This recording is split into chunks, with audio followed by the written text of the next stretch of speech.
ರಾಜ್ಯದಲ್ಲಿ ಮತಾಂತರ ದಂಧೆ ನಿಲ್ಲೋ ಲಕ್ಷಣಗಳೇ ಕಾಣ್ತಿಲ್ಲ. ಅಮಾಯಕ ಹಿಂದೂ ಜನರನ್ನ ಟಾರ್ಗೆಟ್ ಮಾಡಿ ತಮ್ಮ ಬೇಳೆಯನ್ನ ಬೇಯಿಸಿಕೊಳ್ತಿದ್ದಾರೆ. ಈಗ ಇಂಥದ್ದೇ ಜಾಲವೊಂದು ಕೋಟೆನಾಡಲ್ಲಿ ತಲೆ ಎತ್ತಿ ಅನ್ನೋದು ಗುಮಾನಿ ಎದ್ದಿದೆ.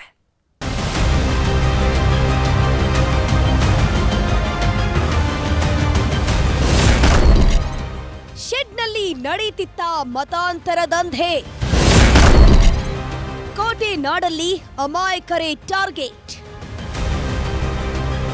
ರಾಜ್ಯದಲ್ಲಿ ಮತ್ತೆ ಮತಾಂತರ ಗುಮ್ಮು ಪ್ರತಿಧ್ವನಿಸುತ್ತಿದೆ.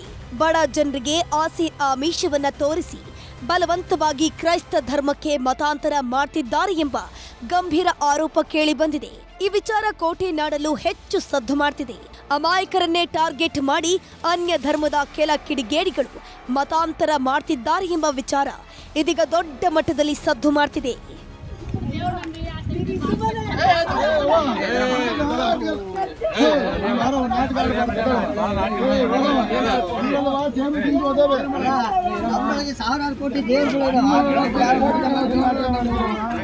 ಬಡವರ್ಗದ ಜನರಿಗೆ ಆಸೆ ಆಮಿಷ ತೋರಿಸಿ ಕ್ರೈಸ್ತ ಧರ್ಮಕ್ಕೆ ಸೆಳೆಯೋಕೆ ದೊಡ್ಡ ಜಾಲವೊಂದು ರಾಜ್ಯದಲ್ಲಿ ಆಕ್ಟಿವ್ ಇದೆ ಎನ್ನಲಾಗ್ತಿದೆ. ಈ ನಡುವೆ ಚಿತ್ರದುರ್ಗ ಜಿಲ್ಲೆಯ ಹೊಸದುರ್ಗ ಪಟ್ಟಣದ ಹಕ್ಕಿಪಿಕ್ಕಿ ಕಾಲೋನಿಯಲ್ಲಿ ಇಂಥದ್ದೇ ಒಂದು ಜಾಲ ಕೆಲಸ ಮಾಡ್ತಿರೋ ಗಂಭೀರ ಆರೋಪ ಕೇಳಿ ಬರ್ತಿದೆ.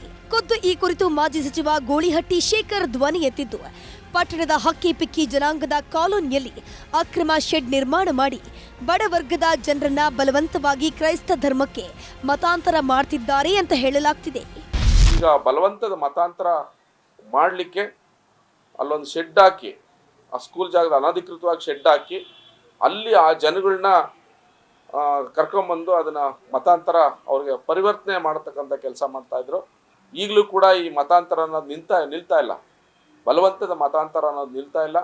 ಸರ್ಕಾರ ಈ ಕೂಡಲೇ ಈ ಬಲವಂತದ ಮತಾಂತರವನ್ನು ಅದು ಅಮಾಯಕರಿಗೆ ಬಡವರಿಗೆ ಮೇಲೆ ಏನು ಬಲವಂತದ ಮತಾಂತರ ಆಗ್ತಾ ಇದೆ, ಈ ಮತಾಂತರವನ್ನ ತಡೆಗಟ್ಟಬೇಕಂತೇಳಿ ನಾನು ಸರ್ಕಾರವನ್ನು ಒತ್ತಾಯ ಮಾಡ್ತೀನಿ. ಹಾಗೇನೆ ಇನ್ನು ಗೂಳಿಹಟ್ಟಿ ಶೇಖರ್ ಆರೋಪಿಸುತ್ತಿದ್ದಂತೆ ಅಧಿಕಾರಿಗಳು ಸ್ಥಳಕ್ಕೆ ದೌಡಾಯಿಸಿದ್ರು. ಶೆಡ್ನಲ್ಲಿ ನಡೆಯುತ್ತಿದ್ದ ಮತಾಂತರ ಚಟುವಟಿಕೆಗಳ ಬಗ್ಗೆ ಮಾಹಿತಿ ಕಲೆ ಹಾಕಿದ್ರು. ಆದ್ರೆ ಚರ್ಚ್ಗೆ ಹೋಗುವ ಕೆಲ ಮಹಿಳೆಯರು ಗೂಳಿಹಟ್ಟಿ ಶೇಖರ್ ಆರೋಪವನ್ನ ತಳ್ಳಿ ಹಾಕಿದ್ದಾರೆ.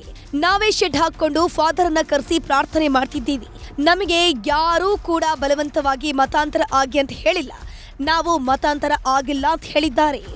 ನಾವೆಲ್ಲ ಹೋಗ್ತಿದ್ವಿ, ನಾವಿಲ್ಲೇ ಕಟ್ಕೊಂಡಿದ್ದೀವಿ. ಅಲ್ಲಿ ಹಳೆ ಹೊಸ ತಲ ಕಪ್ಸ್ ಕಟ್ತಿದ್ದಾರೆ. ಅಲ್ಲಿಂದ ನಮ್ಮನ್ನು ಇಲ್ಲಿಗೆ ಶಿಫ್ಟ್ ಮಾಡಿದ್ಮೇಲೆ ಅಲ್ಲಿ ಹಳೆ ಸೀಟ್ಗಳ ತಂದು ನಾವು ಬಣ್ಣ ಹೊಡ್ಕೊಂಡು ಇಲ್ಲಿ ಚರ್ಚ್ ಕಟ್ಕೊಂಡಿದ್ವಿ. ಅದು ಇಲ್ಲ ನಾವು ಮಾಡ್ಕೊಂಡಿದ್ವಿ ನಮ್ಮರೆ ಮಾತ್ರ. ನಾವು ಯಾವ ಚರ್ಚ್ಗೆ ಹೋಗಲ್ಲ, ಯಾವ ಮತಾಂತರ ಆಗಿಲ್ಲ, ಯಾವುದೂ ಆಗಿಲ್ಲ. ಎಲ್ಲರಂದು ಮತಾಂತರ ಆಗಿರೋ ನಾವು ಮತಾಂತರ ಆಗಿಲ್ಲ. ವೈಚ್ಗೆ ಹೋಗಿದ್ವಿ, ನಾವು ಪ್ರೇಯರ್ ಮಾಡ್ಕೊಂತೀವಿ ಅಷ್ಟೇ. ಬೇರೆ ಯಾರು ನಮ್ಮನ್ನು ಬಲವಂತ ಮತಾಂತರ ಹೇಳಿಲ್ಲ, ಯಾರು ಮಾಡಿಲ್ಲ, ಯಾರು ಹೇಳಿಲ್ಲ ನಮಗೆ. ಆಗ್ರಿ ರೂಪ ಅಂತ ನಾವು ಮತಾಂತರ ಆಗಿಲ್ಲ. ಆದ್ರೂ ನಮ್ಮ ಪಾಶ್ರು ಬಲವಂತ ಮಾಡಿಲ್ಲ. ನಾವು ನಮ್ಮ ಕುಟುಂಬ ಸ್ಥಿತಿ ಫಸ್ಟ್ಗೆಲ್ಲ ಅವರು ಎಷ್ಟು ಇದ್ದೆ ಅಂದರೆ ಕುಡಿತಿದ್ರು, ಅದು ಇದು ಅಂತ ಅವ್ರ ಕೆಟ್ಟ ಆಲೋಚನೆಗಳು. ಏಸು ಸ್ವಾಮಿ ನಮ್ದಾಗಿದೆ, ಚೆನ್ನಾಗಿದ್ದೀವಿ. ಆದರೂ ನಾವು ಬಲವಂತ ಯಾರು ನಮಗೆ ಬಲವಂತ ಮತಾಂತರ ಅಂತೂ ಹೇಳಿಲ್ಲ. ನಾವೇ ನಂಬಿದೀವಿ, ನಮ್ಮ ಪಾಸ್ಟ್ ನಾವೇ ಕರ್ಸಿದ್ವಿ. ನೀವು ಕ್ರೈಸ್ತರಾಗ್ರಿ ಮತಾಂತರ ಸೇರಿಸ್ರಿ ಅಂತ ಅವ್ರು ಬಲವಂತನೂ ಮಾಡಿಲ್ಲ. ನಾವು ಕರ್ಸಿದ್ದಕ್ಕೆ ಅವ್ರು ಬಂದು ಪ್ರೇಯರ್ ಮಾಡ್ತಾರೆ, ನಮ್ಗೆ ಒಳ್ಳೆ ಬೋಧನೆನೂ ಕೊಡ್ತಿದ್ದಾರೆ, ಒಳ್ಳೆ ಆಲೋಚನೆ, ಒಳ್ಳೆ ಜ್ಞಾನನೂ ಕೊಡ್ತಿದ್ದಾರೆ. ಒಟ್ನಲ್ಲಿ ಮತ್ತೆ ಮತಾಂತರ ವಿಷಯ ಮುನ್ನೆಲೆಗೆ ಬಂದಿದ್ದು, ಇದಕ್ಕೆ ಸರ್ಕಾರವು ಯಾವ ರೀತಿ ಬ್ರೇಕ್ ಹಾಕುತ್ತೆ ಅನ್ನೋದನ್ನ ಕಾದ್ ನೋಡ್ಬೇಕಿದೆ. ವಿನಾಯಕ್ ತೋಡರ್ನಾಳ್, ನ್ಯೂಸ್ 18 ಚಿತ್ರದುರ್ಗ.